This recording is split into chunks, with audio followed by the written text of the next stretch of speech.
दोस्तों यूपीएससी ने कई सारे बड़े बदलाव किए हैं अभी जो फोटो आप लोग अपलोड करने हैं उसको लेकर। तो यहाँ पर बाकायदा नोटिफिकेशन में मेंशन भी है यहाँ। तो इसके बारे में मैं डिटेल में आप लोगों से बात करूंगा कि आखिर वो कौन कौन से बदलाव हैं। अगर ये बदलाव आप लोगों ने बेसिकली नहीं किए फॉर्म भरने में तो आप लोगों का फॉर्म जो है वो कैंसिल हो जाएगा। और बहुत ही स्ट्रिक्टली इस चीज को लिखा भी गया है। अगर कोई चीज लिख दी गई है तो यूपीएससी चाहती है कि आप लोग इसको फॉलो करो। एक एक पॉइंट आप लोगों के माइंड में क्लियर हो जाएगा अगर पूरा शांति में आप लोग सुनोगे। और फॉर्म अगर आप लोगों ने भर दिया है तो कोशिश करना कि अपने उसमें मॉडिफिकेशन आप लोग कर सकते हैं। उसके लिए आप लोगों को टाइम दिया गया है, उसमें मॉडिफिकेशन भी अलाउ किया जाएगा। अब क्या क्या मुद्दा है मैं आप लोगों को समझाता हूं। यहाँ पर ये तीन पिक्चर आप लोगों के सामने है। यहाँ पर ये मेरी कॉलेज की पिक्चर है, ये रिसेंट की अभी पिक्चर आप लोगों को देखने को मिल रही है। आखिर इनमें क्या डिफरेंस है तो मैं आप लोगों को पूरा नोटिफिकेशन पढ़ के बताता हूं, जिससे आप लोग अच्छे से समझ पाएंगे कि कौन सा पैटर्न आप लोगों को फॉलो करना है और फोटो को किस तरीके से आप लोगों को अपलोड करना है, कैसा फोटो होना चाहिए। सबसे पहले जब आप लोग नोटिफिकेशन देखोगे तो इसमें पॉइंट नंबर 9 पर यूपीएससी ने बिल्कुल क्लियर मेंशन किया है कि जो फोटो अपलोड करना है उसमें क्या क्या चेंजेस आप लोगों को करने हैं। एक बात मैं बता दूं, ये यूपीएससी पहली बार इंट्रोड्यूस कर रही है। अब से पहले कोई ऐसी कंडीशन हुआ नहीं करती थी, पर फिलहाल के टाइम पर यह कंडीशन यूपीएससी ने अपडेट की है ताकि फ्रॉड को रोका जा सके।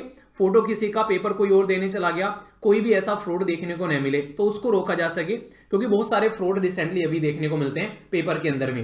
यहां पर सबसे पहली कंडीशन में तो ये लिखा है कि जो फोटोग्राफ आप लोग अपलोड करने जा रहे हैं वो 10 दिन से ज्यादा पुराना नहीं होना चाहिए। मतलब वो पर्टिकुलर जो फोटोग्राफ है वो 10 दिन के अंदर का ही होना चाहिए। यानी कि अगर आप लोग आज नोटिफिकेशन आप लोग बेसिकली देखकर उसको फॉर्म को भर रहे हो तो 10 दिन से ज्यादा पुराना फोटो नहीं होना चाहिए। और वो कैसे पता चलेगा, ये बाकायदा इन्होंने मेंशन किया हुआ है। आप लोग यहां पर देख सकते हैं कि डेट, जिस डेट पर वो फोटो लिया गया है वो डेट यहां पर फोटो के ऊपर मेंशन होना चाहिए नाम के साथ में।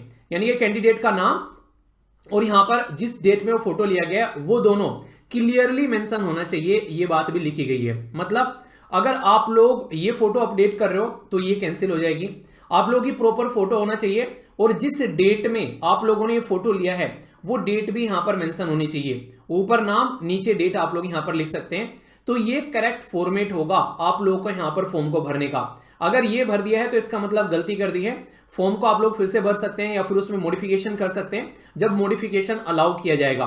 मॉडिफिकेशन अलाउ होगा, जी हां, ये भी यहां पर एक पर्टिकुलर डेट आप लोग यहां पर देख सकते हैं। आप लोग को पता है अभी यहां पर फॉर्म भरने की लास्ट डेट क्या है, तो लास्ट डेट है 5 मार्च।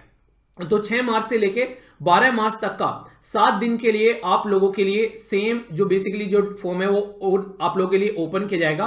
आप लोग लॉगिन करके उसमें जो भी आप लोग की रिक्वायरमेंट है उसका मॉडिफिकेशन कर सकते हैं आप लोग यहां पर। तो ये बातें बताई गई है यहां पर। और फिर भी अगर कोई आप लोगों को डाउट लगता है इससे रिलेटेड तो 3 नंबर है यहां पर, आप लोग कॉल कर सकते हैं। कई बार यहां पर फोन रिसीव नहीं होते पर फिर भी आप लोग लगे रहिए। 10 से लेके 5 के बीच में यहां पर विंडो ओपन होती है। अभी और क्या क्या चेंजेस हैं वो भी आप लोग थोड़ा ध्यान से सुन लीजिए। यहां पर मैंने ये फोटो जानबूझकर लगाया है, ये वाला फोटो। इसमें क्या है, पूरे फोटो में आप लोगों को मेरा चेहरा दिख रहा होगा और बहुत कम फोटो में बाकी बॉडी का पोर्शन है। तो ये बात इन्होंने लिखी है बाकायदा कि 3/4 आप लोगों का फेस दिखना चाहिए फोटो के ऊपर में और 1/4 में ओनली आप लोगों की बॉडी का पार्ट दिखना चाहिए। यानी कि जो ये पर्टिकुलर जो फेस है ना, ये मैक्सिमम आप लोगों को यही दिखना चाहिए फोटो के अंदर में, ताकि इंसान को आइडेंटिफाई किया जा सके कि यही इंसान जो है वो यहां पर बेसिकली पेपर देने आया हुआ है, इसकी जगह कोई और नहीं आया है। तो ये भी इन्होंने बोल्ड लेटर में मेंशन किया है, तो इसलिए इसको हल्के में मत लेना। फिर मत बोलना कि यार फॉर्म कैंसिल क्यों हो गया, स्टार्टिंग में ही आप लोग इसको ढंग से भर लेना, ठीक है। इसी के साथ में ये बड़ी इंपॉर्टेंट बात बोली गई है यूपीएससी के द्वारा, जो कि नॉर्मली ऐसी नहीं बातें बोलनी चाहिए पर फिर भी इन्होंने लिख दी है कि ऐसी भी हरकतें कई बार लोग करते हुए नजर आते हैं। आप लोगों का सेम फोटो इस्तेमाल होगा प्रीलिम्स, मेंस और इंटरव्यू में, या फिर जिसको आप लोग पर्सनैलिटी टेस्ट बोलते हैं, वो ही फोटो आप लोगों का हर जगह होना चाहिए। यानी कि स्टार्टिंग में ही जो फोटो आप लोग ले रहे हो उसको कई सारी कॉपीज आप लोग बना लेना ताकि एंड तक उसी का इस्तेमाल हो। Point number 1।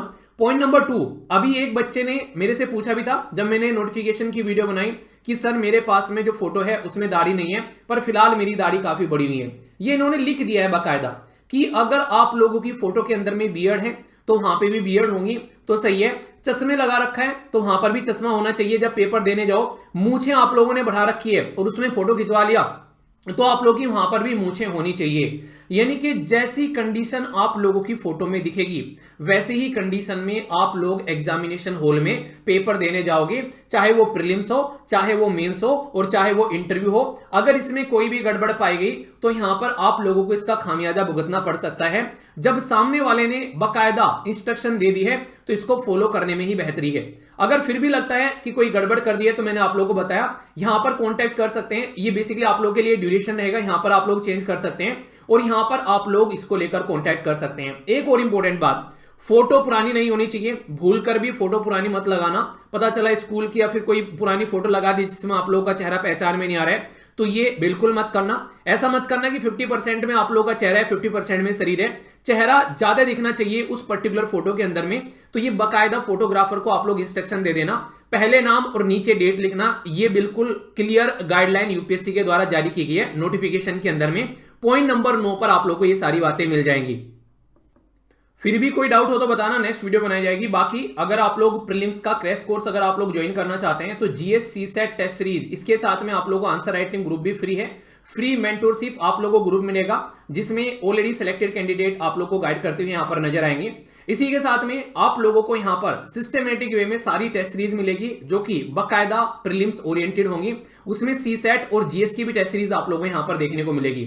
टेस्ट सीरीज के लिए आप लोग एप्लीकेशन पर जा सकते हैं या फिर वेबसाइट है studyloverveer.in, वहां पर जाकर आप लोग देख सकते हैं। सारी टेस्ट सीरीज है, जीएस की अलग से, सीसेट की अलग से, या फिर कंबाइन लेनी हो तो वो भी आप लोग के लिए यहां पर अवेलेबल आप लोग को देखने को मिलेगी।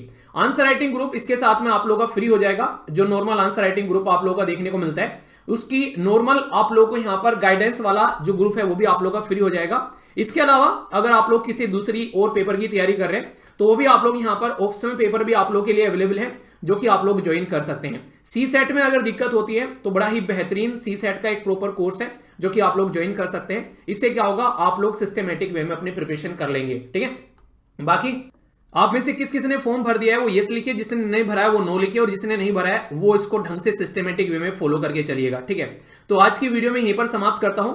मैं आशा करता हूं इससे आप लोगों को फायदा हुआ होगा। अगर फायदा हुआ है तो यस लिखिए, नहीं फायदा हुआ है तो नो लिखिए, और कोई डाउट है कमेंट बॉक्स में बताइए ये डाउट है, फिर दूसरी वीडियो बनाऊंगा अगर कोई डाउट आप लोगों का फिर भी रह गया होगा। पर फॉर्म को गलत मत भरना, ये आप लोगों से रिक्वेस्ट है। तो all the best to all of you, अपना ध्यान रखिए, बड़ों को नमस्ते, छोटों को प्यार, छोटी सी लाइफ एंजॉय करो यार। मिलता हूं नेक्स्ट वीडियो में, तब तक के लिए जय हिंद।